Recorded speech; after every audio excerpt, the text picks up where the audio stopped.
नमस्कार दोस्तों, investing India के बहुत ही फ्रेश एपिसोड में आपका स्वागत है। तो चलिए शुरू करते हैं।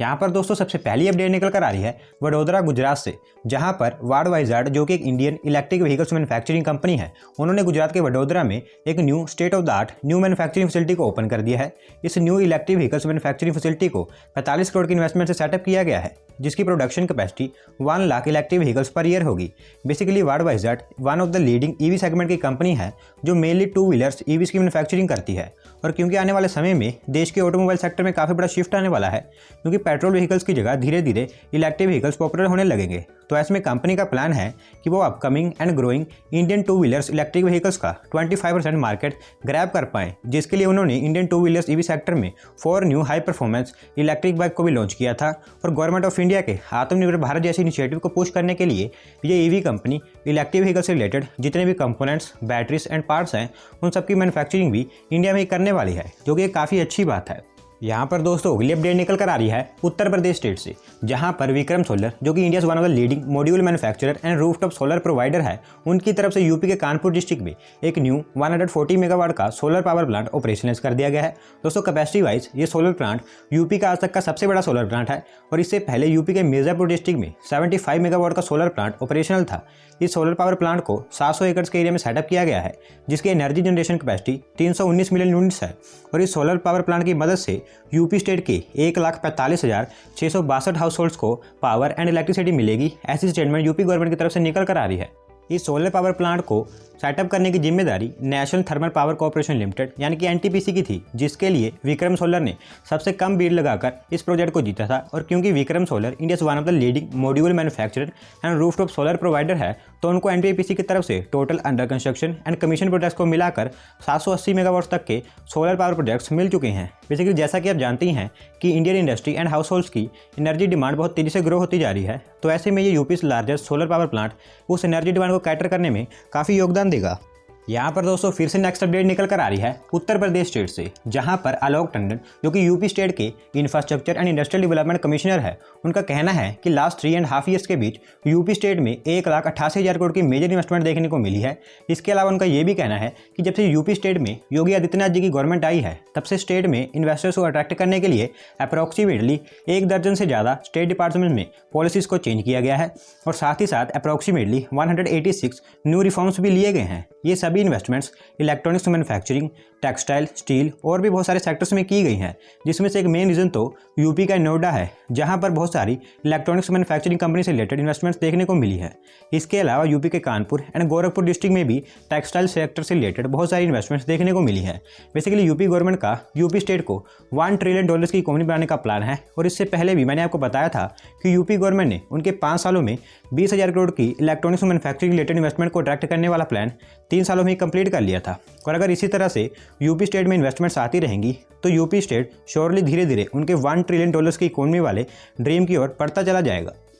यहाँ पर दोस्तों अगली अपडेट निकल कर आ रही है यूनियन टेरिटरी लद्दाख से, जहाँ पर union ministry of culture and tourism ने डिसाइड किया है कि यूनियन टेरिटरी लद्दाख में लेह से कारगिल के बीच जो नेशनल हाईवे है, उसको अब जल्द ही एक टूरिस्ट हाईवे के रूप में डेवलप किया जाने वाला है। Basically culture and tourism ministry का ये कहना है कि लेह एंड कारगिल के बीच hundreds of heritage sites available हैं, जिनके बारे में लोगों को नहीं पता है। और हाल ही में union culture and tourism ministry ने यह भी अनाउंस किया था कि लद्दाख की twin Capitals Kargil and Leh को एक बिगेस्ट टूरिज्म हब के रूप में डेवलप किया जाने वाला है, ताकि इन एरियाज में भी विकास और उन्नति के रास्ते खोले जाएं। तो ऐसे में लेह से कारगिल के बीच 230 किलोमीटर लंबे हाईवे को एक टूरिस्ट हाईवे के रूप में कन्वर्ट किया जाएगा, जिसमें हाईवे पर ऑक्सीजन पार्लर्स, कूड़ा करकट कलेक्ट करने के लिए रोड साइड पर डस्टबिन्स, रेगुलर इंटरवल्स पर फैसिलिटीज़ एंड अमेनिटीज़, और इसके अलावा जिन लोगों को लेह से कारगिल के बीच में जो हेरिटेज साइट्स अवेलेबल हैं उनके बारे में नहीं पता, उनके हेल्प के लिए इस पूरे एरिया की कल्चरल मैपिंग भी की जाएगी। दोस्तों लद्दाख एक ऐसा एरिया है जिसमें टूरिज्म पोटेंशियल तो बहुत ज़्यादा है, लेकिन बॉर्डर एरिया में होने के कारण ये आज तक इतना डेवलप नहीं हो पाया है। लेकिन अब गवर्नमेंट इस एरिया के ग्रोथ एंड डेवलपमेंट के लिए खास ध्यान दे रही है।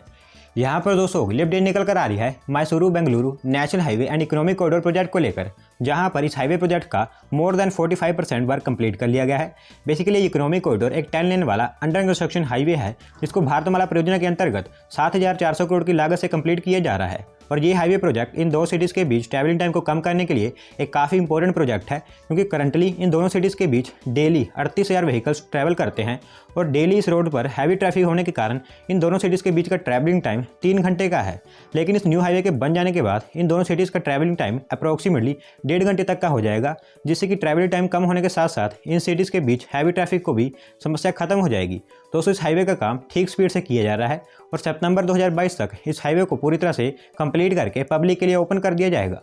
यहाँ पर दोस्तों अगली अपडेट निकल कर आ रही है यूनियन मिनिस्ट्री ऑफ फाइनेंस की तरफ से, जहाँ पर गवर्नमेंट ऑफ इंडिया के 102 लाख करोड़ के ambitious project national infrastructure pipeline के अंतर्गत इंफ्रास्ट्रक्चर प्रोजेक्ट्स को फंड करने के लिए गवर्नमेंट की तरफ से एक न्यू डेवलपमेंट फाइनेंशियल इंस्टीट्यूशंस या फिर यूँ कहें कि एक national infra financing bank setup किया जाने वाला है। इस इंफ्रा फाइनेंसिंग बैंक को सेटअप करने के लिए government national bank for financing infrastructure and development bill budget session में इंट्रोड्यूस करने वाली है, जिसको आप अपनी स्क्रीन पर देख सकते हो। बेसिकली गवर्नमेंट देश में इंफ्रास्ट्रक्चर प्रोजेक्ट्स को फंड करने एंड इंफ्रास्ट्रक्चर प्रोजेक्ट्स में इन्वेस्टमेंट्स के लिए फॉरेन इन्वेस्टर्स को अट्रैक्ट नहीं कर पा रही है। और इंफ्रास्ट्रक्चर प्रोजेक्ट्स को तो लोन और डाटा लेकर ही कंप्लीट किया जा सकता है, और जो नेशनल बैंक्स होते हैं वो इन प्रोजेक्ट्स को फंड नहीं कर पाते हैं, क्योंकि इन प्रोजेक्ट्स पर काम काफ़ी लंबे समय तक चलता रहता है और बैंक्स ज़्यादातर शॉर्ट टर्म लोन्स ही प्रोवाइड करते हैं। तो ऐसे में देश में इंफ्रास्ट्रक्चर प्रोजेक्ट्स को फंड करने के लिए गवर्नमेंट इस new dedicated infra financing bank को सेटअप करना चाहती है, जिसके बारे में बजट सेशन के समय ही अनाउंसमेंट की जाएगी।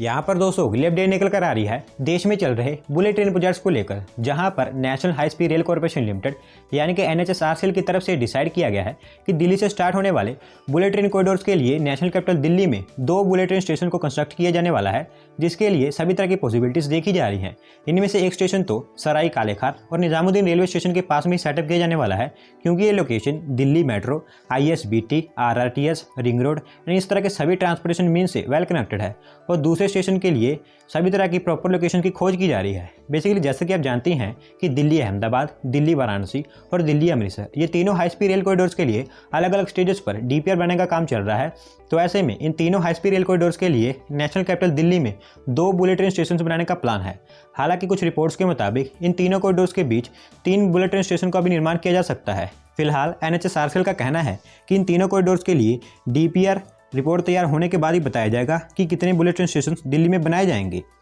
यहाँ पर दोस्तों अगली अपडेट निकल कर आ रही है इंडियन ऑयल कॉर्पोरेशन की तरफ से, जहाँ पर इंडियन ऑयल कॉर्पोरेशन ने डिसाइड किया है कि वो तमिलनाडु के नागापट्टिनम में एक न्यू ग्रीनफील्ड रिफाइनरी को सेटअप करने वाले हैं। इस न्यू रिफाइनरी को इंडियन ऑयल कॉर्पोरेशन और उनकी सब्सिडरी चेन्नई पेट्रोलियम कॉर्पोरेशन के द्वारा मिलकर सेटअप किया जाएगा, जिसमें 31,500 करोड़ की मेजर इन्वेस्टमेंट की जाएगी। इस रिफाइनरी की annual refining capacity 9 million metric tonne की होगी और इस प्रोजेक्ट के लिए अप्रूवल मिलने के बाद अगले 48 मंथ्स में इस न्यू रिफाइनरी को सेटअप कर दिया जाएगा। करंटली जिस प्लेस पर इस न्यू ग्रीनफील्ड रिफाइनरी को सेटअप किया जाने वाला है, वहां पर चेन्नई पेट्रोलियम कॉर्पोरेशन के पास 6.58 एकड़ ऑफ लैंड अवेलेबल है और बाकी की रिक्वायर्ड लैंड के लिए एक्विजिशन का काम भी एडवांस स्टेजेस में चल रहा है, जिसको मार्च तक पूरी तरह से एक्वायर कर लिया जाएगा। और फिर इस न्यू रिफाइनरी में क्रूड ऑयल जैसे थिंग्स को प्रोसेस करके डीजल, पेट्रोल और पेट्रोकेमिकल का प्रोडक्शन किया जाएगा।